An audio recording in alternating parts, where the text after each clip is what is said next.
स्वस्ति श्री गणेशाय नमः।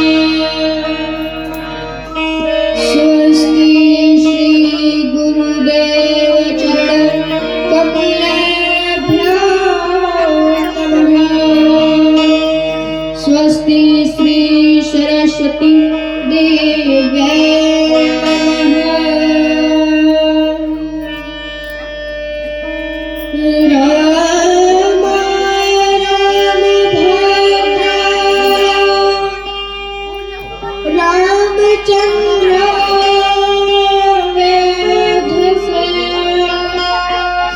रघुनाथाय नाथाय श्री सीतायाः पतये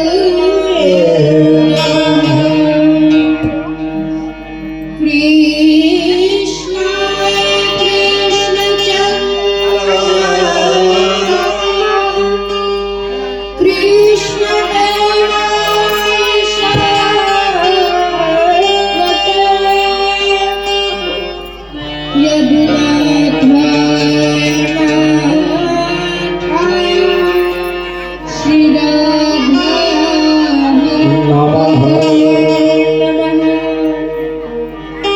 श्री सीतानाथ समारंभा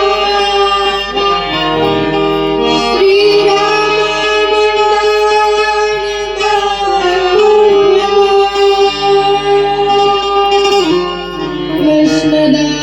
कृष्णदाचार्य पर्यंतं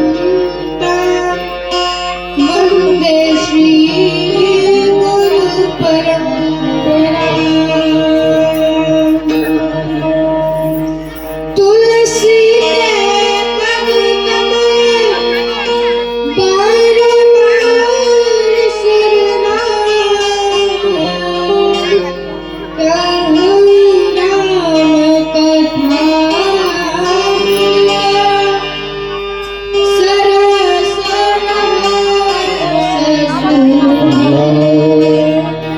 बोलिए श्री सीताराम जी महाराज की जय हो। बोले श्री कालेश्वरनाथ भगवान की जय हो। जयकारा जोर से लगा भाई। महाराज की जय हो। बोले श्री शंकर भगवान की जय हो। बोले रामजीत मानस भगवान की जय हो। संतों की परंपरा अनुसार हम प्रतिदिन जब भी कथा कहना प्रारंभ करते हैं उससे पहले कीर्तन करना चाहिए। संकीर्तन जिससे ये जो मन है वो भटकता रहता है वो भगवान की ओर चला जाता है। इसलिए पहले भगवान का श्री हरिनाम संकीर्तन तत्पश्चात कथा श्रवण करेंगे। राधे गोविंद गोविंद राधे राधे गोविंद गोविंद राधे राधे गोविंद गोविंद राधे राधे गोविंद गोविंद राधे राधे गोविंद राधे राधे गोविंद गोविंद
बोलिए श्री सीताराम जी महाराज की जय हो। गणपति महादेव भगवान की जय हो।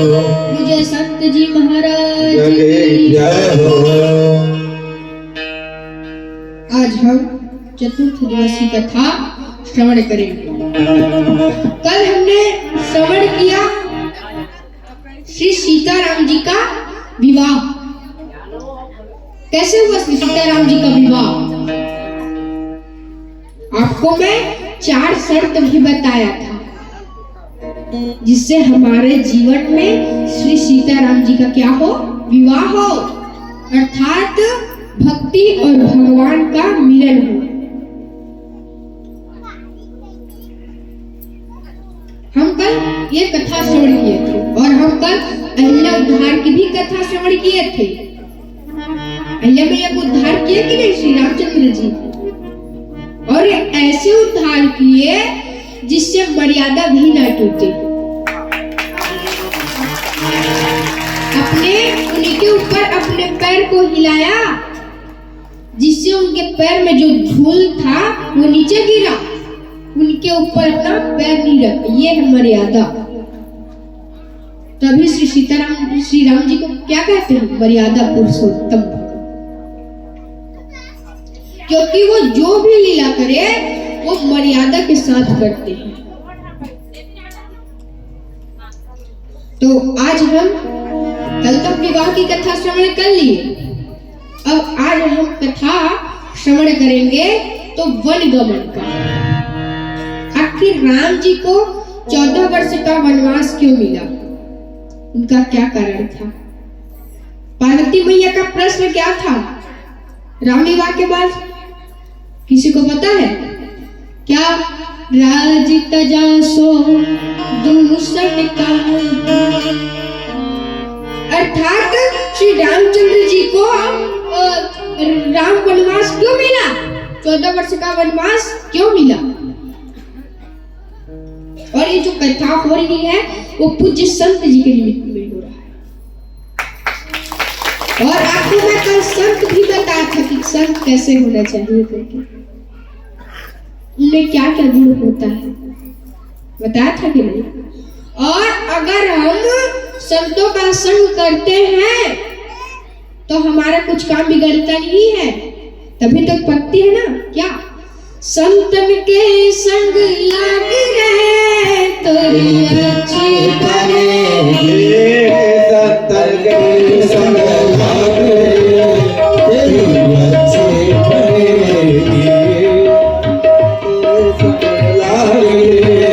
तेरी अच्छी बनेगी।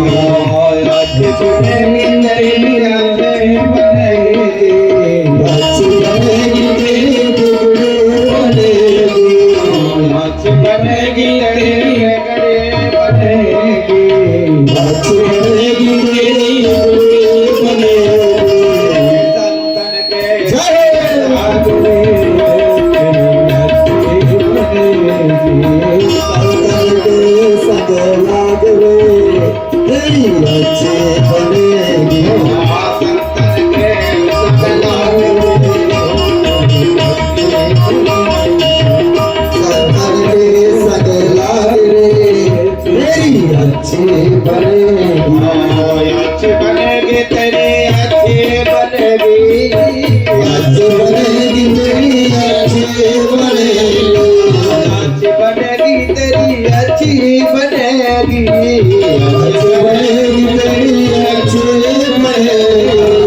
संतन के संग लागरे तेरी अच्छी बनेगी। संतन के संग लागरे तेरी अच्छी बनेगी।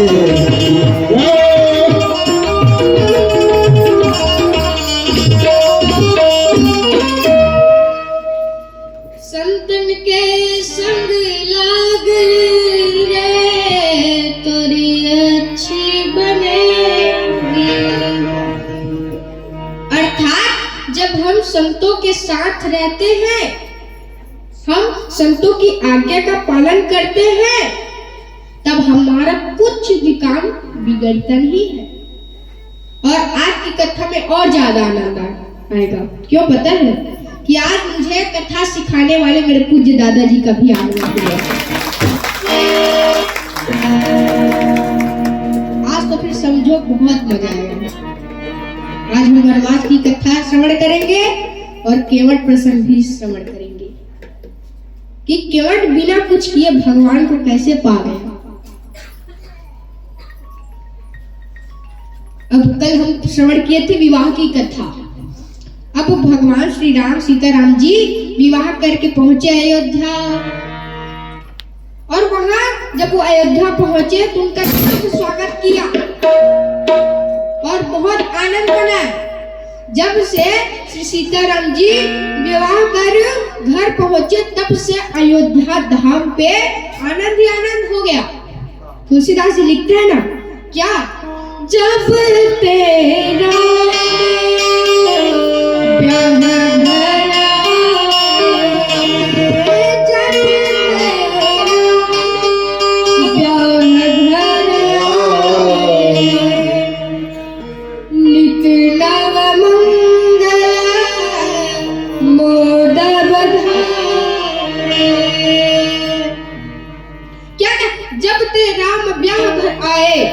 नित नव मंगल मोद बधाई। अर्थात जब से श्री रामचंद्र जी का विवाह हुआ तब से अयोध्या धाम पे मंगल ही मंगल होने लगा। ये था वहां का दृश्य अयोध्या का। अब उसके बाद कुछ दिनों बाद उनका स्वागत हुआ, जो रहने लगे। अब कुछ दिन बाद दशरथ जी अपने घर पे अर्थात अपने महल पे, उनका जो निवास स्थान था वहां पास वो दर्पण को देख रहे थे। किसको देख रहे थे? दर्पण को। और दर्पण को देखना मतलब क्या होता है पता है? अंतर दर्शन करना, अंतर आत्मा का दर्शन करना। दर्पण पे हम क्या देखते हैं? अपने आप को ही तो देखते हैं ना कि आज हमारा बाल इधर थोड़ी गया है या उधर थोड़ी गया है। हम अपने ही आप को देखते हैं। और देखो बात ये है कि जब हम दर्पण पर देखते हैं तो अपना ही देखते हैं, अपनी अच्छाई को देखते हैं, उसमें अपनी बुराई को नहीं देखते।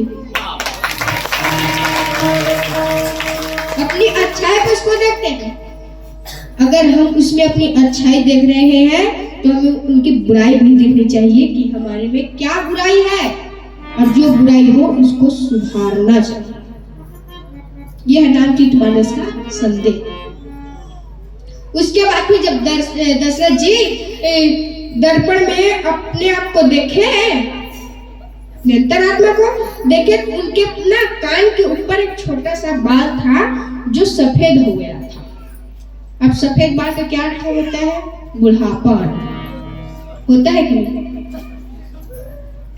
तो फिर अब देखे अपने आप को, बुढ़ापा को देखा। और बुढ़ापा को देखने का क्या अर्थ होता है? तो इसका क्या संदेश है पता है? तो यह त्याग का संदेश देता है। किसका? त्याग का। कि जब हमारा राजपाट हो, अगर हम राजा हैं तो अब अपने पुत्र को वो सौंप दे। त्याग का संदेश दिया। अब दशरथ जी देखे तो बाल को दिखा। अब उसके बाद फिर दशरथ जी के मन में आया, क्या पता है? नृप जुबराजू राम कहु देहु, जीवन जन्म लाहु किन लेहु। अर्थात अब राम तो सभी कार्य निपुण भी हो गया है, उसका विवाह भी हो चुका है, तो अब तो उसे युवराज बना देना चाहिए। ये उनकी क्या थी? अंतर आत्मा की आवाज। दर्पण को देखे कि नहीं? वही उनकी अंतर आत्मा की आवाज ये कह रही है कि राम को अब युवराज बना देना चाहिए। उसके बाद फिर आपको बताया था कि जब भी कुछ समस्या हो या जब भी कुछ कार्य करना हो आपको किसके पास जाना चाहिए? गुरु के पास। जब समस्या था तो फिर दशरथ जी इनके पास गए, गुरु के पास। और जब दुख आया था तो भी किनके पास गए? गुरु के पास, और जब सुख आएगा राम को युवराज बनाना है तो भी पूछने के लिए प्रश्न करने कहाँ गए? गुरु के यहाँ। यही है, दुख बस में गुरु के पास नहीं जाना है, दुख और सुख दोनों में जाना है। अब दशरथ जी वहां गए तो पूछे कि अब मेरा मन हो रहा है गुरुजी कि अब राम को युवराज बना दिया जाए। तो अब बोलते हैं कौन? वशिष्ठ जी, उनके गुरु थे ना, कुल गुरु वशिष्ठ जी बोलते हैं कि इस काम में देरी नहीं करना चाहिए। और क्यों देरी नहीं करना चाहिए? क्योंकि इसमें क्या लिखा था पता है? ब्रह्मा जी क्या लिखे थे राम जी के में कि राम जी का वनवास होगा। इसीलिए गुरु जी बोलते हैं कि अब देरी ना किया जाए, मुहूर्त मत देखो, यही शुभ मुहूर्त है, इसी में अगले दिन राम जी को युवराज बना डालो, उनको राजा बना दो। तब फिर अब दशरथ जी उनका प्रणाम कर दंडवत करके वो पहुंचे कहाँ? अपने दरबार पर। अब दरबार पर वो पेश किए, क्या पेश किए? जो उनकी इच्छा थी, क्या? राम को युवराज बनाना। नृप जुबराजु राम को देहु, जीवन जन्म लाहु किन लेहु। अब उसके बाद दरबार में राजा ने प्रस्ताव रखा। क्या रखा? कि जो 5 ही मत लागैनी का करहु हरसि है राम ही टीका। कि अब राम जी के भी टीका लगा देना है, क्या? तिलक लगा देना चाहिए। क्या तिलक? राज तिलक। अब उनको युवराज बना देना चाहिए। तो सबका क्या समर्थन है पता है? तुलसीदास जी लिखते हैं, जगमंगला काजू बेचारा, जगमंगला काजू बेचारा, बेगिया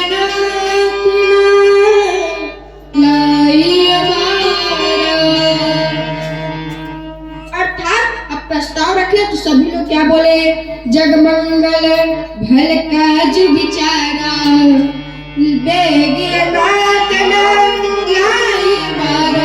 अर्थात अब इस काम में प्रभु देरी नहीं करना चाहिए। क्यों पता है? क्योंकि ये जो दशरथ जी के मन में अभी चला ना कि अब राम को युवराज बना देना चाहिए, ये पहले से किनके मन में था? जो वहां मंत्री थे, जो उनके सेवक थे, और अयोध्या वासियों के मन में था कि अब राम जी को युवराज बना देना चाहिए। अब बोलते हैं जो मंत्री थे उनके कि अब इस काम में देरी करना ही नहीं चाहिए। दशरथ जी बोलते हैं कि किसी को कोई शंका तो नहीं कि नहीं बनाना चाहिए राम को?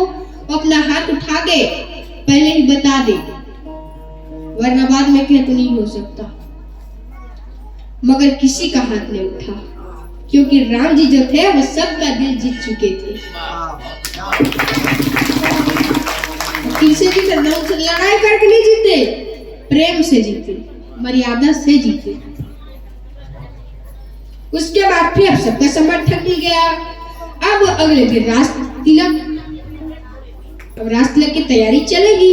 महाराज राम को राम बना दिया जाए, मतलब राजा बना दिया, युवराज बना दिया जाए। अब जितना अयोध्या में राजा के दशरथ जी के अंदर जितना आता था राज्य, जितना गांव, जितना शहर सब आता था, सभी जगह डंका पिटवा दिया गया कि कल श्री रामचंद्र जी को राजा बनाया जाएगा। अब राजा बनाएंगे तो रास्ते की तैयारी तो करनी होगी। तब तैयारी करते हैं। और अयोध्या को तैयारी कैसे करते हैं? अयोध्या को पूरा दुल्हन की जैसे सजा देते हैं। और कौन सजाते हैं? उनके कोई सेवक नहीं आते बाहर से। जैसे आज में विवाह होता है, अर्थात जब किसी को कुछ महोत्सव मनाना होता है तो बाहर से बुलाते हैं, सजाने के लिए बुलाते हैं कि नहीं? लेकिन वहाँ किसी बाहर वाले को नहीं बुलाना पड़ा। वो अयोध्या वासी इतने प्रेम में मग्न थे कि वो ही सजा डाले दुल्हन की। उसके बाद फिर अब आनंद प्रारंभ हुआ वहाँ अयोध्या में। रास्ते की तैयारी सभी सुने। अब महाराज राम को युवराज बना दिया जाएगा, तो अब आनंद प्रारंभ हुआ। तो हम लोग भी थोड़ा आनंद ले ही लेते हैं, क्योंकि राम जी का क्या होने वाला है,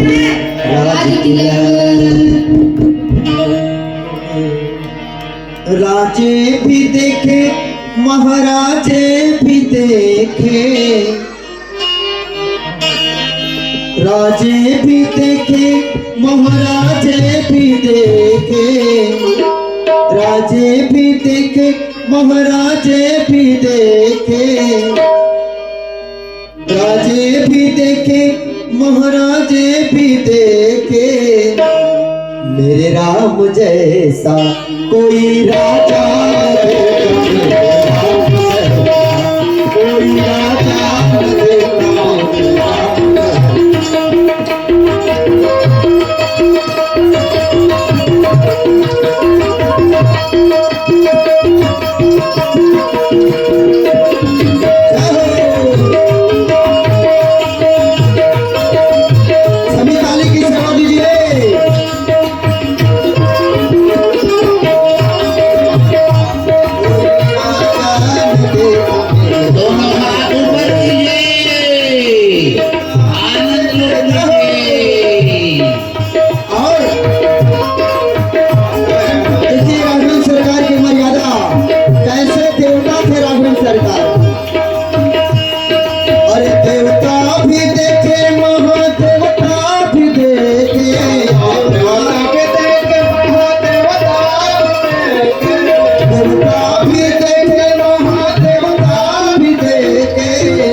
जोरों के साथ बोलिए राजा रामचंद्र की, अरे माता जानकी की, अयोध्या धाम की, अयोध्या वासियों की।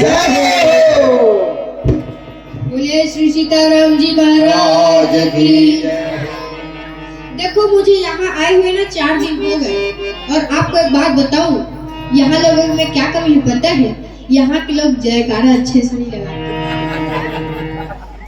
इसलिए जोर से बोलो जय जय श्री राम, जय श्री राम। ऐसे ही रोज लगाना चाहिए। अब वह आनंद प्रारंभ हुआ। अयोध्या में आनंद मना रहे थे, और देवता लोग में क्या हो रहा था पता है? ये जो राज तिलक न हो इसकी तैयारी चल रही थी। वो भी तैयारी ही कर रहे थे, क्या कि राज तिलक नहीं हो पाए इनका राम भगवान। और क्यों नहीं हो पाए? क्योंकि राम जी को आगे लीला भी तो करनी है ना। अगर महाराज राम जी राजा बन गए, युवराज बन गए, तो क्या वो केवट को मिल पाते?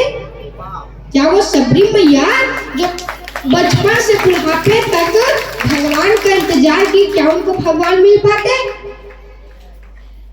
क्या सुग्रीव और भगवान श्री राम का मित्रता हो पाता? क्या रावण का वध हो पाता? इसीलिए सभी को दर्शन भी मिल जाए और जितना राक्षस है उनका विनाश हो जाए, इसीलिए भगवान मन ही मन चले गए। वरना आज के जो बेटे होते हैं ना, राज तिलक किसी को दिलाना होता, माता पिता खत्म हो या कुछ हो, होना है मतलब होना है। मतलब अब समझो कि पूरा देश के प्रधानमंत्री बन गया वो, और आज राजा का ही मतलब हो रहा, सबसे हेड ऊपर वाला। भगवान तो जगत के ईश्वर है, उनको और कितना होना है। तो अब देवता लोग तैयारी कर रहे थे अपने रास्ते तोड़ने का। अब आगे में अब क्या करे देवता, क्या करना चाहिए जिससे राम जी का वनवास मिट जाए, अर्थात राम जी का वनवास हो, राम जी का राज तिलक न हो, क्या करें? तब फिर सभी देवता किनको बुलाते हैं? सरस्वती मैया। सरस्वती मैया को बुलाते हैं। अब सरस्वती मैया को बुलाने के पश्चात तब सरस्वती मैया बोलती है कि मैं आप जो पाप कर रहे हो उसकी भागीदारी नहीं बनूंगी।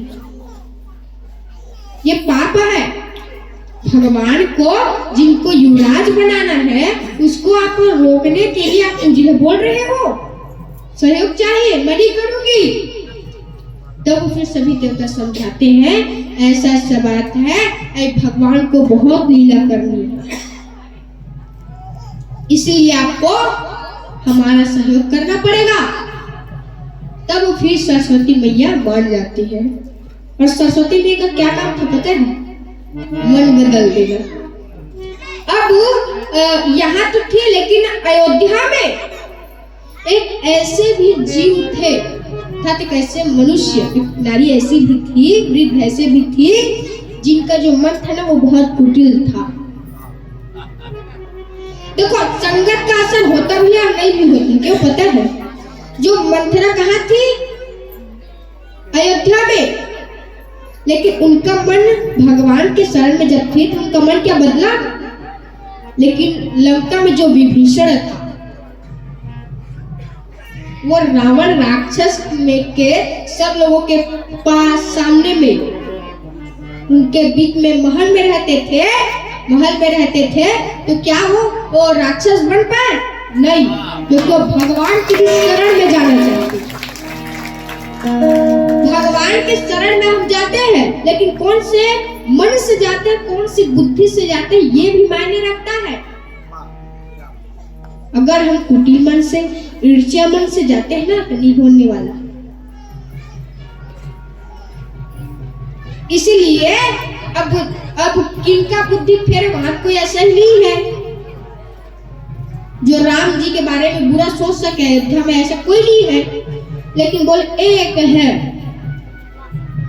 जो राम जी से बहुत नाराज रहती है। कौन? वो है मंथरा। उसके बाद फिर सरस्वती मैया का क्या काम था? मंथरा की बुद्धि को फेरना, अर्थात मंथरा की बुद्धि में वो और कुटिल डाल दिए और ईर्ष्या डाल दिए, जिनसे भगवान के प्रति उनको युवराज बनाया जा रहा है, इसलिए उनको जलन हो, इसलिए उनकी बुद्धि को फेर दी। अब मथुरा बस काम तो चलने वाला नहीं है। अब जो थी, अब वो किनकी दासी थी? मंथरा कैकेयी माता की, जो किनकी माँ थी? भरत जी की सगी माँ थी और राम जी की सौतेली माँ थी। लेकिन राम जी सबसे ज्यादा जिससे प्रेम करते थे वो है तो कैकेयी मैया। कौशल्या मैया से ज्यादा प्रेम करते थे कैकेयी मैया से। कभी कभी ना राम जी सो जाया करते थे। अब सोते हैं तो सपना तो आता है, तो जब सपने में ना कैकेयी माता को देख लेती है ना, तब कौशल्या मैया से जिद करती है कि मुझे कैकेयी माँ के पास जाना है। उसके बाद फिर बीच रात में ही उनको ले जाते हैं उनके पास। ये प्रेम था। अब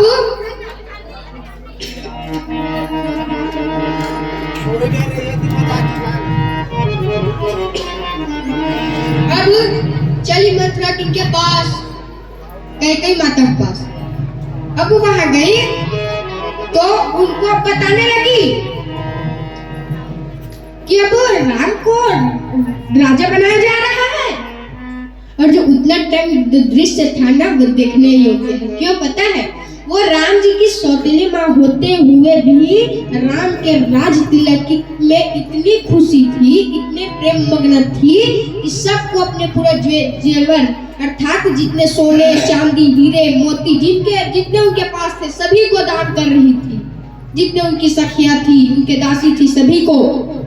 उसी समय मंथरा जी कैकेयी के पास पहुंच जाती है। इसके बाद बोलती है कि कहाँ रह गई थी रे कैकेयी तू, जो मैं सभी दासी को दे रही हूँ खुशी से, और तू कहाँ थी इतना वक्त से? अब जहाँ वो जो हीरे मोती जो थाली पे रख के दे रही थी, उसी को जो मंथरा थी वो फेंक दी कि इसका मैं क्या करूं, क्या करूं मैं इसका? जब जिनका मैं बचपन से लालन पालन की हूँ वो अगर किसी और की दासी बन जाए तो इसका मैं क्या करूं? ये मेरा क्या काम आएगा? तब फिर कैकेयी बोलती है कि तुझे हो क्या गया है, आज तू ऐसी बात क्यों कर रही है? तेरे को लक्ष्मण जी कुछ बोल दिए क्या? और कुछ ये तो बता कि राम को कुछ हुआ थोड़ी है जो तू इतना गुस्सा है? देखो उनके शब्द से जो पहला नाम निकला किसी के प्रति प्रेम में तो वो है राम। राम के प्रति पहले बोलेंगे कि राम को कुछ हो तो पड़ गया है जितने तू गुस्से में है, अर्थात लक्ष्मण ने आपको कुछ थोड़ी बोला है जिसे तू इतने गुस्से में है। अर्थात जब पूरा अयोध्या आनंद बना रहा है तो तू कैसे गुस्सा है? रामचंद्र की जय, उमापति महादेव की।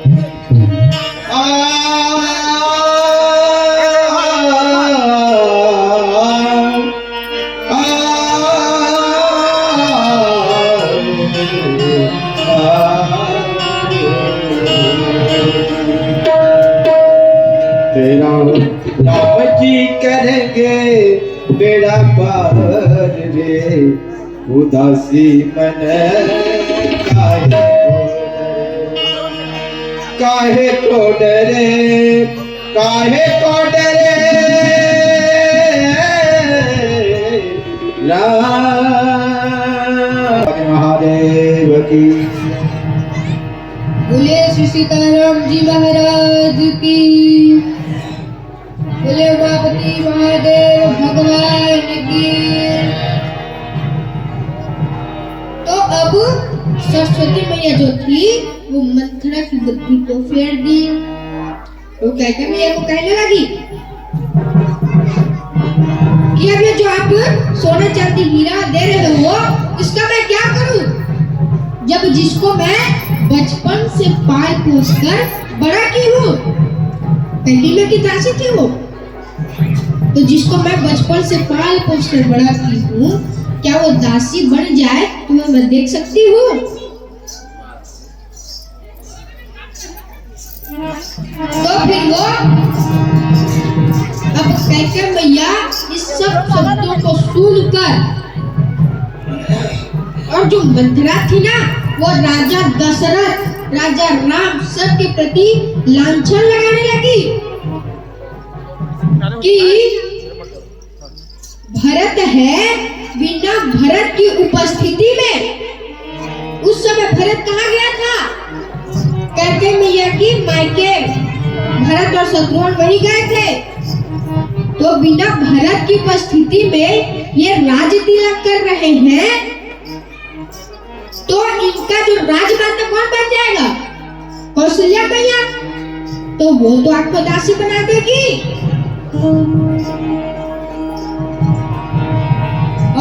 ऐसे ऐसे दशरथ जी, राम जी के ऊपर, जितने भगवान सभी के ऊपर लांछन लगाने लगी। उसके बाद फिर कैकेयी मैया एक ऐसे हाथ को निकाले, जोर से झापड़ दे डाली। क्या बोलती हो तुम? कुछ बोलने का आता है तेरे को? क्या बोलने, किसके सामने क्या बोले हो को तेरे को कुछ पता है? जो कब से बोले जा रही है? तब फिर मंथरा बोलती है कि जितना मारना है मार लो, मैं मर जाना पसंद करूंगी, लेकिन ये राम का राजा बनना पसंद नहीं करूंगी। ऐसी बुद्धि थी मंथरा की, समझो कितना कुटी। अब कैकेयी मैया को वैसी वो डालती गई और कुछ बोलती गई, जिससे अब कैकेयी मैया में स्वार्थ जागृत हो गया। अब उनको लगने लगा कि जो मंथरा बोल रही है वो सही है। यही है कुसंग और सत्संग का प्रभाव। कुसंग का क्या? 2 घंटे भी कैकेयी जो थी वो मंथरा के पास बात नहीं की, और उतने में ही कैकेयी मैया को अब स्वार्थी होने पड़ा। अर्थात उनके मन में जो राम के प्रति अच्छा सोचती थी, जो कभी राम के प्रति बुरा नहीं सोचते थे, उनका भी आज मन भगवान के लिए रास तिलक न हो पाए, इसलिए भर गया। यह है कुसंग का प्रभाव। और सत्संग का क्या प्रभाव होता है? सत्संग कौन कौन करते थे? जितने संत थे, मुनि थे। अर्थात ये आप जान लो कि जो सत्संग करेगा उसे भगवान मिलेगा, और जो कुसंग करेगा उससे भगवान दूर जाएगा। यह है प्रमाण। अगर कैकेयी मैया जब मंथरा के षड्यंत्र उसके जाल पर ना फंसती तो क्या राम भगवान 14 वर्ष के लिए वनवास जाते? क्या वो कैकेयी मैया के लिए 14 वर्ष तक बाहर रहते? और देखो, सबसे ज्यादा मात्रा में जो प्रेम था ना राम जी के प्रति, वो कैकेयी का प्रेम। उनका भी मन समझो आज बदल गया। ये होता है कुसंग का प्रभाव। इसलिए कहा जाता है, हमारे पूज्य दादा गुरु जी कहा क्या कहते हैं पता है आपको? ये बात जो बोलने वाला हूँ ये सभी को मानना चाहिए। क्या कि बेटा अगर सत्संग ना मिले ना तो कोई बात नहीं, लेकिन कभी कुसंग में मत पड़ना। अगर सत्संग ना मिला, कुसंग में नहीं मिला, तो हम तो बीच में रहेंगे, न ज्यादा न अच्छा बुरा। लेकिन अगर हम कुसंग में पड़ गए तो फिर आप खुद जाओगे और आपके पूरे परिवार को ले डूबोगे। अब कैकेयी माता में ये भाव आ गया। अब वो सोचने लगी कि अब मैं क्या करूं जिससे राम का राज तिलक ना हो, राम को युवराज नहीं बनाना चाहिए। ये अब उनके मन में भर गया। अब वो सोचने लगी क्या करे क्या करे क्या करे। तब उसे याद आता है कि वो एक युद्ध में राजा दशरथ जी से जो राजा दशरथ जी थे उनका युद्ध चल रहा था। तब कैकेयी मैया जो थी वो उनकी सहायता किए थे। उसके बाद फिर अब उतने ही टाइम राजा दशरथ जब युद्ध से तो ठीक हो गए, युद्ध पूर्ण हुआ, तब राजा दशरथ जी थे वो बोले थे इनको कैकेयी मैया को कि सुनो, तुम कोई 2 वर मांगो, वो मैं सब देने के लिए तैयार हूँ। अर्थात तुम कोई भी चीज मांगो वो मैं देने के लिए तैयार हूँ। अब दशरथ जी थे वो वचनबद्ध थे कि नहीं?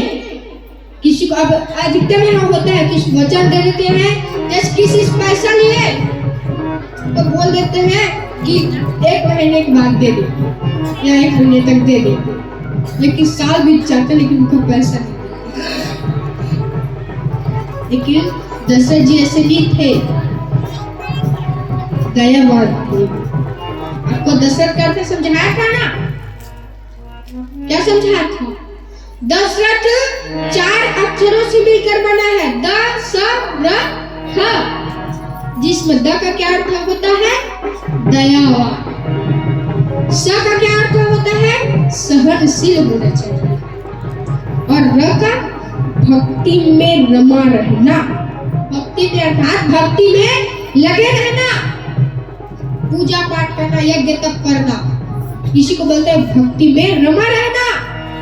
और चौथा है थ, थ का क्या अर्थ होगा? थमना या स्थिरता, स्थिरता होना चाहिए सभी के में। तो अब दशरथ जी वचनबद्ध थे, तो क्या करें? अब कैकेयी को पता चल गया कि ये 2 वचन है, अब इसका मांगने का अच्छा समय आ चुका है। अब इधर पूरा जो था राष्ट्र की तैयारी कर रहा था, जितने अयोध्यावासी थे वो सब प्रेम आनंद में डूबे हुए थे और इनके अंदर में कुछ और ही चल रहा। अब जो कैकेयी मैया थी वो अब जाती है कहाँ? कोप भवन। कहाँ जाती है? कोप भवन में। अब कोप भवन में गई तो अब जो मंत्री थे उनके वो देख लिए कि अब जो कैकेयी मैया है वो कहाँ जा रही है? कोप भवन में। तो अब राजा दशरथ को बताए, तो कैकेयी मैया थी वो कोप भवन में चले गए। अब दशरथ जी दौड़ते दौड़ते चले गए कि क्या हुआ जो कैकेयी इस खुशी के वक्त पर इस उत्सव में शामिल होने के बजाय कोप भवन में क्यों चली गई?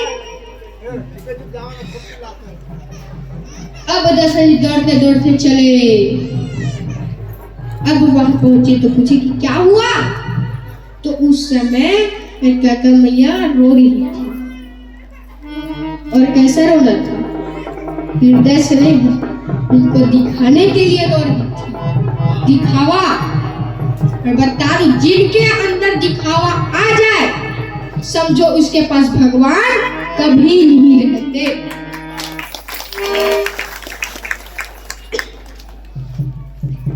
अब दशरथ जी पूछे कि क्या हुआ जो तुम रो रही हो? तब कैकेयी मैया बोलती है, सब बात में छोड़ो, अर्थात छोड़ो इस बात को, मैं क्यों रो रही हूँ उसको छोड़ो। आप मुझे बोले थे युद्ध के समय कि तुम जो दो वर मांग लो उससे मैं दूंगा, लेकिन उस समय कैकेयी मैया मांगी नहीं थी क्योंकि वो अच्छे समय का इंतजार कर रही थी। अब उसी समय अब बोली कैकेयी मैया दशरथ जी से कि आप जो बोले थे ना 2 वर के लिए वो अब आया है समय, तो अब मैं मांग रही हूँ। तो बोलते हैं दशरथ जी कि क्या हुआ, क्या मांगना है बोलो, मैं सब देने के लिए तैयार हूँ। अब उसी समय कैकेयी मैया पा गई समय। अब बोली दशरथ जी से क्या कि 2 वर, पहला वर सुनो। तो क्या पहला वर? तो पहला वर ये है कि भरत को क्या बना दिया जाए? राजा बना दिया जाए। दशरथ जी को ये तो थोड़ा ठीक लगा कि बढ़ रहा है, लेकिन दूसरा वर सुनने के बाद राजा दशरथ जी का जो मन था वो एकदम रोने लगा था। दशरथ जी रोने लगे, उनको इतना दुख हुआ। दूसरा वर क्या था कि राम को 14 वर्ष का वनवास मिले। इस अप्रियवाणी को सुने। अब समझो एक पिता जो होता है उससे बेटे का दूर जाने का गम क्या होता है। अब आप कल्पना करो, जितने पुरुष वर्ग है और एक माता भी कल्पना करो कि आपसे अगर कोई बेटा या बेटी दूर चली जाए तो उनके हृदय में क्या बीतता है वो समझो। जो आपके पुत्र या पुत्री दूर चली गई है या कहीं रहने गई है, तो आपके मन में जो विचार आ रहा होगा ना, वही विचार दशरथ जी के में आ रहा था। अब दशरथ जी गिर पड़े इस वाक्य को सुनकर। अब क्या हुआ? अब दशरथ जी तो वचनबद्ध थे, तो दशरथ जी बोले कि सुनो, एक काम कर सकती हो। तो कहीं वो बोलती है क्या? तो तुम ना भरत को जो राजा बनाने के लिए बोल रहे हो वो तो मैं कर दूंगा, लेकिन तुम कृपया करके राम को दूर जाने की बात मत करो। इसके वजह और आप कुछ मांगोगे तो मैं दे दूंगा, अपना प्राण भी दे दूंगा, लेकिन अपने प्राणों के समान जो राम है उसको दूर जाते हुए नहीं देख सकता। इसलिए तुम इसको ही चेंज कर दो, राम को वनवास की जगह और कुछ मांगो। और देखो, वनवास मांगे तो कैसे मांगे? कितने वर्ष का मांगे? कितने वर्ष का? 14 वर्ष का। अब बात यह आता है कि 14 वर्ष का ही वनवास क्यों मिला? तो इसका बहुत सारा कारण है, इसमें एक दो कारण आपको बताता हूँ। पहला कारण यह था कि जो वहां का नियम था, जो अयोध्या था, उनका ये नियम था कि जो राजा 14 वर्ष तक बाहर रहे, राज्य से बाहर रहे, तो फिर वो राजा नहीं होता। और इसको कैकेयी मैया अच्छी तरह से जानती थी, इसलिए कैकेयी मैया 14 वर्ष मांगी। और इसमें भगवान का भी कुछ कारण है। तो क्या कारण है? क्योंकि उनके बीच में जब वो वनवास गए तो वहां पर 14 मुख्य राक्षसों का वध भी करना था। ये भगवान ने लीला सोच कर ये बोला 14 वर्ष का वनवास होना चाहिए। क्या राज तिलक के समय कोई बाहर जा सकता है?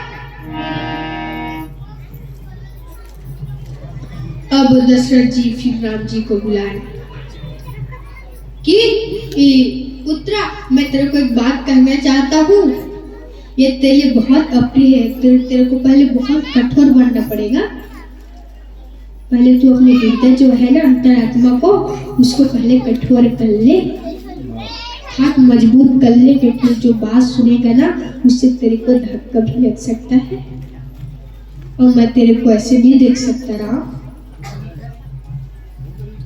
तब फिर राम जी बोलते हैं कि क्या हुआ पिताजी, बताओ क्या हुआ, मैं आपका क्या सेवा कर सकता हूँ? तब फिर दशरथ जी बोले कि बेटा, ये जो तेरी माँ है ना कैकेयी, वो मेरे से 2 वर मांगी है, उसमें तेरा कुछ सहायता चाहिए। तो राम जी बोलते हैं कि क्या हुआ, क्या सहायता चाहिए, बोलो। तब फिर दशरथ जी बताते हैं कि तेरी जो माँ है ना, वो तेरे को 14 वर्ष वनवास के लिए भेज रही है और मैं भी वचनबद्ध हूँ बेटा, तो मैं भी कुछ नहीं कर सकता। तो राम जी क्या बोलते हैं आपको पता है? वो बोलते हैं कि कोई बात नहीं पिताजी, आप वचनबद्ध हो और आपका जो वचन है वो टूटे ना पाए, इसमें मैं अहम भूमिका निभाऊंगा। अर्थात मैं आपके वचन को टूटने नहीं दूंगा। तो फिर अब दशरथ जी जो थे इस वाणी को बोले। और दूसरा बात क्या बोले पता है? दूसरा वचन क्या था कि तेरे जो भाई भरत है ना, उसे राजा बना दिया जाए। तो जो राम जी थे वो दोनों में खुश थे। यही एक मनुष्य को होना चाहिए। आज उनके ऊपर इतनी बड़ी विपत्ति आई है, जिनके दूसरे दिन राज तिलक होना चाहिए था, वो एक वस्त्र, मामूली वस्त्र पहन के वो वनवास जाएगा। ये किसी को सहन नहीं होगा। लेकिन राम जी तो राम जी हैं, वो तो भगवान हैं। वो जाने के लिए क्या हो गए, तैयार हो गए।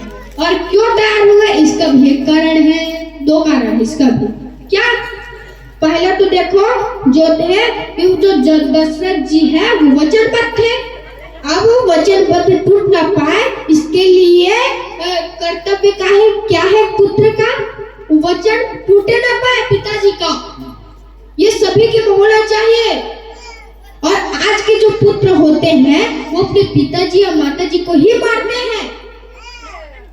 तो समझो आप राम कथा श्रवण कर रहे हो, आप रामचरितमानस पढ़ते हो और आपके में ये गुण नहीं है, तो आपके रामचरितमानस राम कथा सुनने का फल क्या है? मैं आपको प्रतिदिन बता रहा हूँ कि रामचरित का सार क्या है, उसका मुख्य उद्देश्य क्या है, जीवन जीने की कला सिखाती है, तो वो है रामचरितमानस, कि हमको कैसे जीना है। और रामचरितमानस की कथा को श्रवण बस मत करो, श्रवण करने से कुछ नहीं होगा, इसको अपने जीवन में उतारो, यही है इसका सार। तो अब राम जी तैयार हुए, जब मैं 14 वर्ष वनवास के लिए जाता हूँ। अब राम उस समय समझो कौशल्या जी, सुमित्रा जी का क्या दृश्य होगा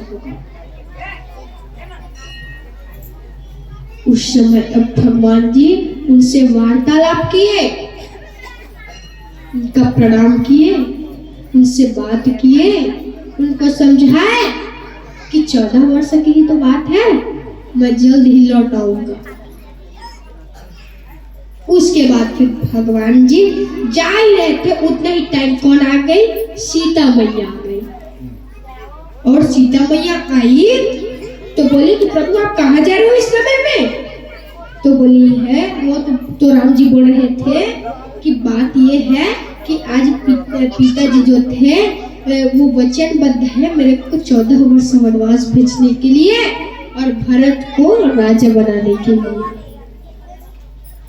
तो अब सीता मैया एक ऐसे ही होना चाहिए, एक नारी को, एक पत्नी को ऐसे ही होना चाहिए कि जो सुख में भी अपने पति का साथ ना छोड़े और दुख में भी अपने पति का साथ ना छोड़े। ये हमें सीता जी से सीखना चाहिए। अब क्या हुआ, अब सीता मैया भी भगवान राम के साथ जाने के लिए तैयार हो गए। तो राम जी मना भी किए कि नहीं सीते तू यहाँ रहना। वो तो जो कैके मारते हैं वो पिताजी से ना मेरे लिए ही वनवास मांगे, आप लोगों के लिए, आपके कष्ट उठा रहे हो। तब फिर सीता मैया बोलती है कि प्रभु आप मेरे पति हो, आपका मैं सुख में भी साथ दूंगा और दुख में भी। अब क्या हुआ, ये तो बात हुआ सीता मैया के। अब वो भी नहीं कर रहे थे राम जी और सीता मैया, उतना टाइम फिर पहुंचे कौन, लक्ष्मण जी। और लक्ष्मण जी बोले कि भैया कहाँ जा रहे हो? तो वो बोले कि मैं 14 वर्ष के लिए वनवास जा रहा हूँ। लक्ष्मण सुन भाई, मैं तो वनवास जा रहा हूँ 14 वर्ष के लिए, लेकिन ना अब यहाँ का राजा भरत होगा तो उसका ख्याल रखना, और तू ना मेरे लिए अर्थात जो मैं उसे आशीर्वाद देता यहाँ रह के, उसे तू मेरे लिए आशीर्वाद दे देना। अब उसे ही उतने ही समय लक्ष्मण जी के आंखों में पानी कि क्या हुआ, आज जिसको राजा बनना था अगले दिन, वो आज 14 वर्ष के वनवास के लिए जा रहा है। जिसके सिर पर सोने का मुकुट अर्थात राज का भार होना चाहिए राज्य का, वो आज जटा लेके वो जा रहा है वनवास। जिनका वस्त्र सोने आभूषण से ढका हो और वो एक मामूली कपड़े पहन के जा रहा है और बोलते हैं सीता मैया की तरफ देखी कि मेरी भाभी जो आज इतने सुंदर सुंदर सोने हीरे मोती से जड़े जो साड़ी पहनती, वो एक सिंपल साड़ी जिसमें कुछ नहीं लगे है, वो पहन के आज वनवास जा रही है। इसका क्या कहना है प्रभु, ये क्यों हो रहा है? तब राम जी उनको पूरा वृत्तांत बताते हैं। उसके बाद दशरथ जी जो लक्ष्मण जी थे वो उतने ही टाइम क्रोधित में आ गए कि आप उनके कहने से 14 वर्ष के लिए वनवास जा रहे हो, ये क्यों? आप रुको, आपके लिए मैं जाता हूं वनवास। ऐसा ही भाई होना चाहिए। तो फिर अब राम जी लक्ष्मण को बहुत समझाए कि देख भाई, मैं अपने लिए किसी दूसरे के लिए नहीं जा रहा हूँ, मैं पिताजी का कर्तव्य निभा रहा हूँ। पिताजी का कर्तव्य निभाने आज मैं वनवास जा रहा हूँ, वन में जा रहा हूँ। और लेकिन भाई तू ये मत सोच कि मैं वहां जाऊंगा तो खुश नहीं रहूंगा, सुखी वह जिंदगी नहीं होगा मेरा। जैसे यहाँ रहता हूँ वैसा भी वहीं ही रहूंगा सुखी से। और भगवान को क्यों खुशी था? दो खुशी था कि मैं अपने पिताजी का कर्तव्य आज्ञा पालन कर रहा हूँ, और दूसरा कि मेरे प्रिय भाई भरत को राज तिलक मिल रहा है। ये दो खुशी थी। उसके बाद फिर लक्ष्मण जी बोलते हैं कि तो आप जा रहे हो तो मैं भी फिर यहाँ नहीं रुकूंगा। अगर आप यहाँ नहीं तो मेरा भी यहाँ कोई काम नहीं। और ये जो बात है वो भरत जी और शत्रुघ्न जी को पता नहीं था। वो तो गए थे कहाँ? कैकेयी मैया के मायके, अपने मामा गांव। उनको ये बात थोड़ी पता था भरत जी को राजा बनाया जा रहा है और राम जी को 14 वर्ष का वनवास मिल रहा है। अब उसके बाद फिर लक्ष्मण जी भी तैयार हुए। अब वो जब तैयार हुए तो उनकी जो पत्नी थी उर्मिला, वो ना जब वो निकल रहे थे तो उसे देख रही थी। कौन? उर्मिला। ये हर पत्नी का एक भाव होता है कि उसका जब पति कहीं बाहर जाए तो उससे देखती है कि आज ये बाहर क्यों जा रहे हैं, इनका वनवास जाने का क्या कारण हुआ, फिर ये क्यों जा रहे हैं, काश इस खुशी में हमारे साथ रहते। अब उनको फिर लक्ष्मण जी समझाए। उसके बाद फिर जो तीनों थे, सीता मैया, राम जी और लक्ष्मण भैया, वो गए अपने पिता के पास, पिताजी के पास। उसके बाद फिर उनका प्रणाम करके वो चल ही रहे थे। उतने ही टाइम दशरथ जी रोने लगे और राम जी का हाथ पकड़ लिए कि बोलते हैं। उसके बाद फिर दशरथ जी कि पुत्र, आज मेरे कारण तुझे वहां जाना पड़ रहा है, 14 वर्ष के लिए वनवास हो रहा है तेरे को। तब फिर राम जी बोलते हैं कि पिताजी, आपके आज्ञा का पालन करना वो मेरा कर्तव्य है। अपने माता पिता की आज्ञा का पालन करना हर एक पुत्र का कर्तव्य होता है, कि जिससे उनके जो पिताजी है, माताजी है, उनका सिर नीचे ना झुके। ये था राम जी। तभी तो उनको कहा जाता है ना मर्यादा पुरुषोत्तम भगवान श्री राम। बोले मर्यादा पुरुषोत्तम भगवान श्री राम की जय हो। चलिए एक थोड़ा छोटा सा भजन, उसके बाद कथा प्रवेश करेंगे।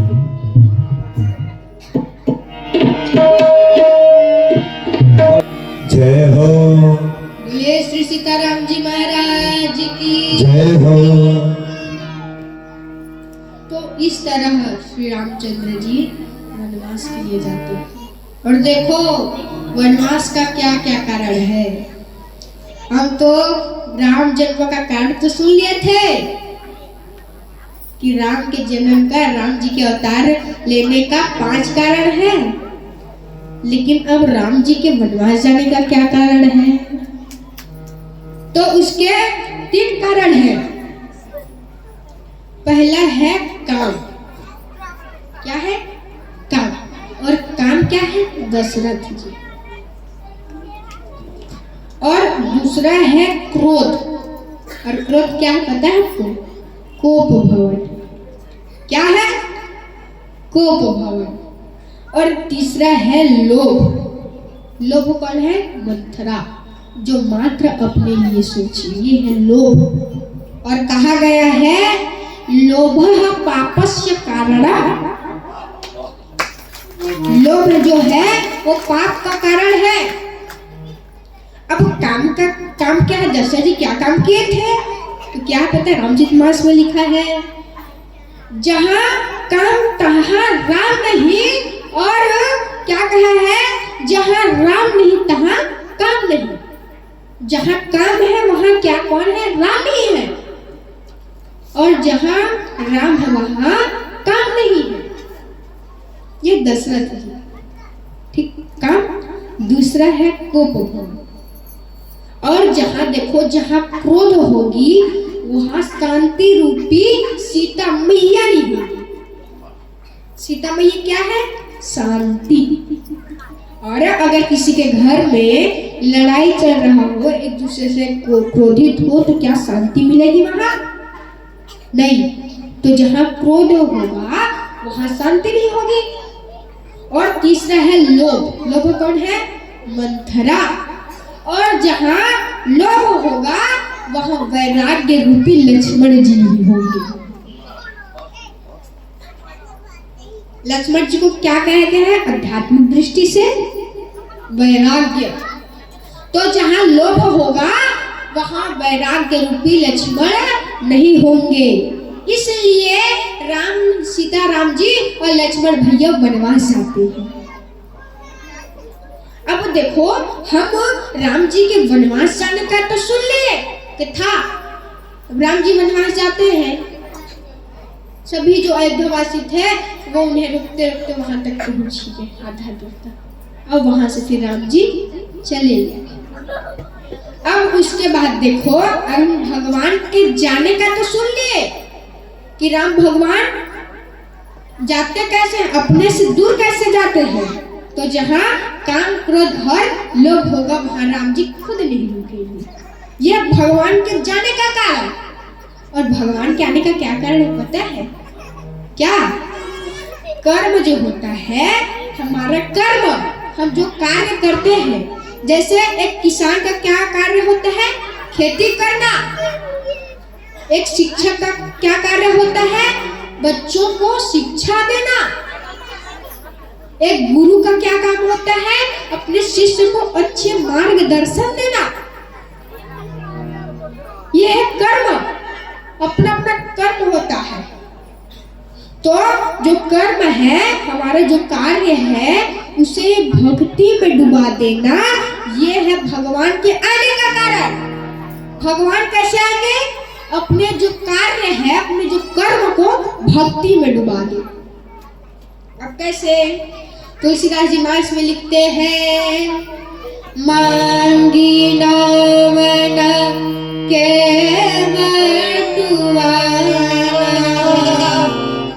कही तुम्हारा मरम जाना। मांगी नावन के तुम्हारा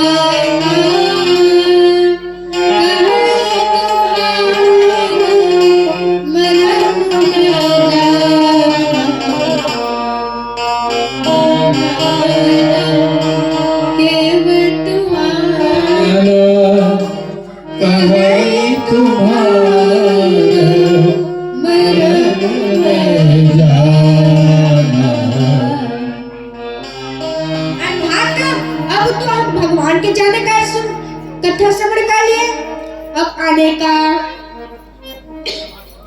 तो आने का क्या बताया कि अपने कर्म को भक्ति में डुबा देना। तो देखो भक्ति सीता मैया भी है और भक्ति एक और क्या है पता है, वो है गंगा मैया। बोलिए गंगा मैया की। हम गंगा मैया के पास जाते हैं, गंगा मैया में स्नान करने के लिए जाते हैं, भक्ति से जाते हैं कि नहीं? उनको अपनी माता मान के जाते हैं कि नहीं? तो जो गंगा है वो क्या है? भक्ति। और केवट, अभी हम कथा श्रवण करेंगे केवट का। जो केवट का क्या कार्य था? वो नाविक था, अर्थात वो नाव चलाता था। तो अब एक नाविक का क्या कार्य होगा? नाव चलाना। तो अपने कार्य को भक्ति रूपी गंगा में डुबा दिया। ये भगवान के आने का अपने जो कार्य था उसको भक्ति रूपी किस में डुबा दिए? गंगा में। अर्थात जो उनका नाव था वो कहाँ चलता था? गंगा मैया में। तो फिर अब भगवान पहुंचे कहाँ पास? गंगा मैया के तट के पास। तो वहां पास फिर अब नाविक देखना था। तो फिर अब एक वहां पर दिखता है, मांगी नावना के बटवारा कहे तुम्हारे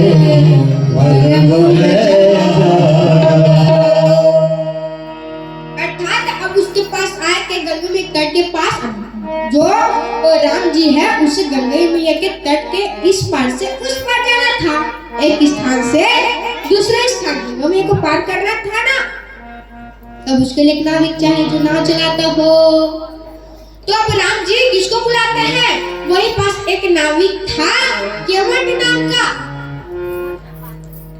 भगवान राम उससे बुलाते हैं। और देखो ये केवट है क्या? तो केवट है जीवात्मा, जीव आत्मा। जीव का जो आत्मा होता है, आपको बताया था हमारा शरीर अलग अलग होता है लेकिन जो एक आत्मा ना वो एक ही होता है। जैसे हम वस्त्र चेंज करते हैं अर्थात वस्त्र बदलते हैं, उसी प्रकार आत्मा शरीर बदलती है। आत्मा का कभी विनाश नहीं होता। तो जो केवट है वो क्या है? जीव का आत्मा, जीवों का आत्मा। और नौका क्या है? नौका था वो क्या है? कर्म, अर्थात जीवन यापन करने का क्या है? वो साधन है। केवट का जो था उसका जो घर कैसे चलता था? तो वो था नाव से। वो नाव चलाता था, इस तरह से उस तरह तक पहुंचाता था। तो उसके जो आमदनी होती थी उसी से केवट अपने परिवार को पालता था। और जो गंगा मैया वो क्या है? भक्ति है। तो फिर अब राम जी केवट को बुलाते हैं, मांगी नाव ने केवटू आना। उसके बाद फिर जो केवट है वो मना कर दिया भगवान को कि मैं नहीं आऊंगा। और क्यों?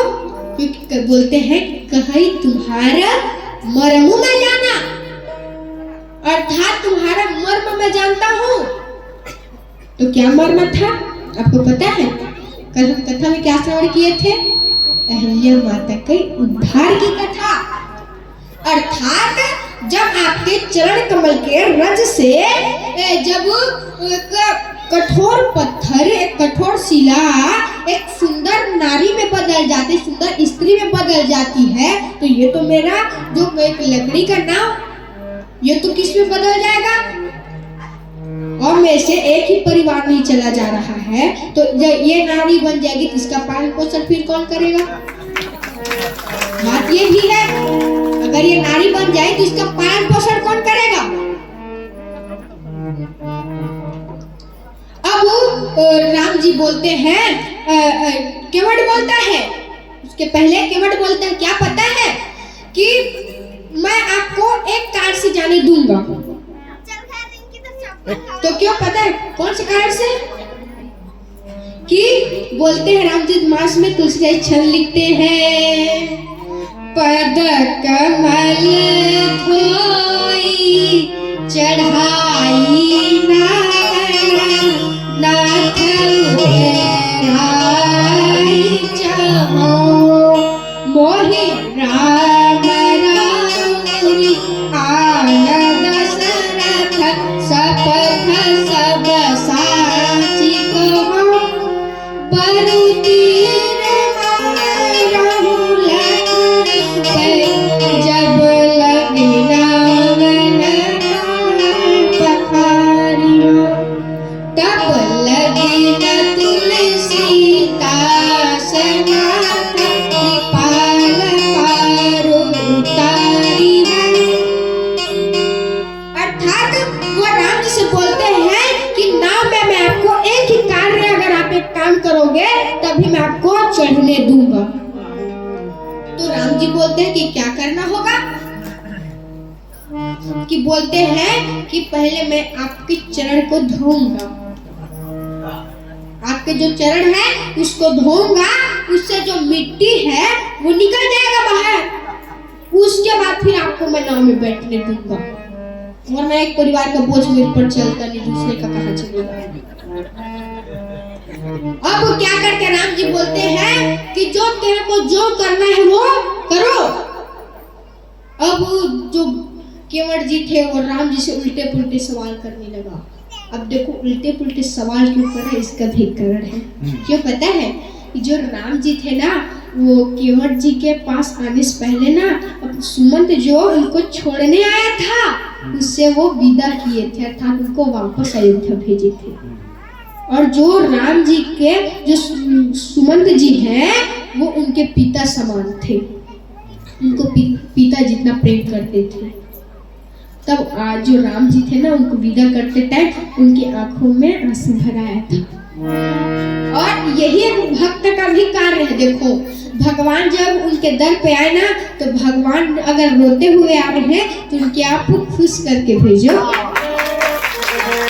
ये है भक्त का कार्य।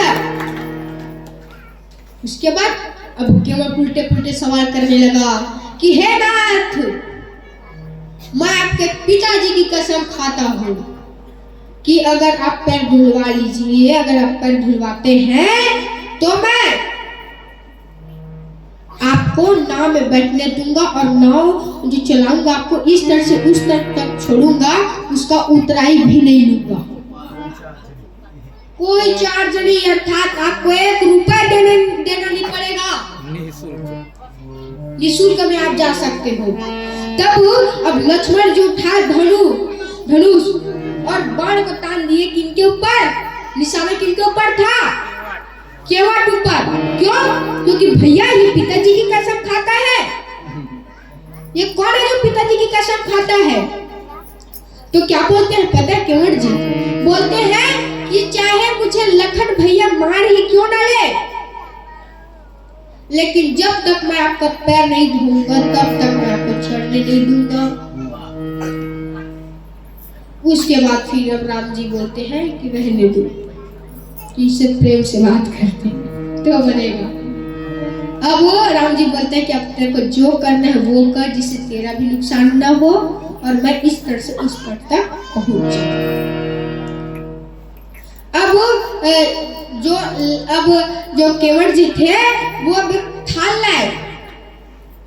अब वो अमीर तो नहीं थे, वो जाति के भी नीच थे, अर्थात बाकी वो कुछ कर ही नहीं सकते थे नाव चलाने के बजाय। तो वो क्या करते, अब वो नाव चला के अपना जीवन यापन करते थे।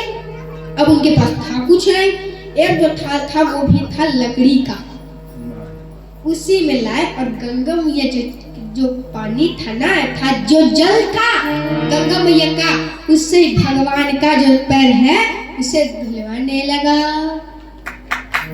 बोले श्री सीताराम जी महाराज की।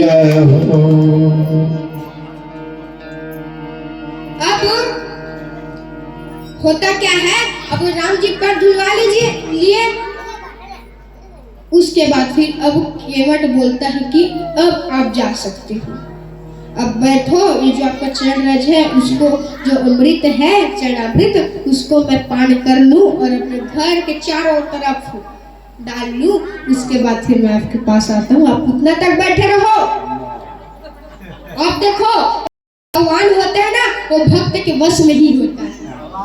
तभी तो कहा जाता है ना, भगत के वश में है भगवान, भगत के वश में है भगवान, भगत के बस में है भगवान।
की जय हो।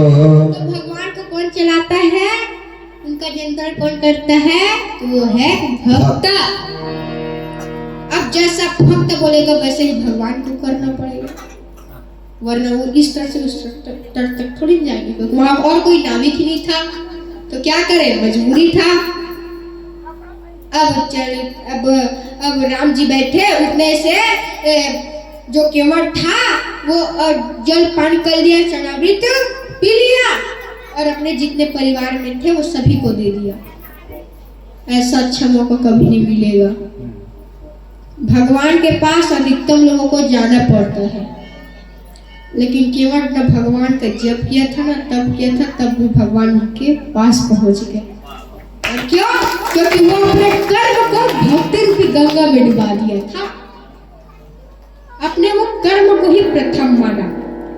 एक कहा जाता है कर्मस्य प्रधानः लिखा है। क्या? कर्मस्य प्रधानः, कर्म है वो ही क्या है, प्रधान है। हमारे गुरु जी कहा करते हैं कि जो अंग्रेज लोग हैं ना, वो भगवान को क्या कहते हैं, गॉड। क्या कहते हैं, गॉड। और ये तीन वर्ड इसमें मिलकर बना G-O-D, गॉड। और जी का क्या होगा, गो, ओ का ऑन, डी का ड्यूटी। गो ऑन ड्यूटी, अपना कर्तव्य करते रहो, यही भगवान की असली पूजा है। अपना कर्म करते रहो। अब राम जी बैठे, उतने से केवट भी आ गया। अब भगवान को गंगा के उस पार नहीं ले जा पहले कहाँ से पता है, गंगा नदी न उधर बीच में, गंगा नदी के बीच में वो नाव को घुमाते रहा। अब राम जी बोलते हैं कि इसको क्यों बार बार घुमा रहे हैं, तो केवट क्या बोलता है पता है, अभी आप चुप रहिए। राम जी बोलते हैं क्यों, क्योंकि इसमें आपका ना पैसा जाएगा, मैं तो आपको निःशुल्क ले उस पार छोड़ रहा हूँ भाई। तो फिर अब क्या किए, अब घुमाए कुछ देर तक, उसके बाद फिर गंगा जी के उस पार उस तट तक ले गए भगवान को। अब भगवान जी उतरे तो देखो भगवान का ये है क्या है, वो भले ही कह दे कि कुछ देना नहीं, लेकिन भगवान दे के ही जाते हैं। अब उस समय भगवान तो राजा तो नहीं थे, वे मामूली इंसान अर्थात एक संत थे, उनके पास कुछ नहीं था देने के लिए। तब फिर उनकी जो बात है वो सीता मैया अपने मन में जान गई। उनके चेहरे जो था ना उसको देख के जान लिए और अपनी जो एक अंगूठी थी उसे निकाल कर भगवान को दे दी कि प्रभु दीजिए। ये होती है पत्नी का कर्तव्य, बिना बोले बात को समझ जाना। सीता मैया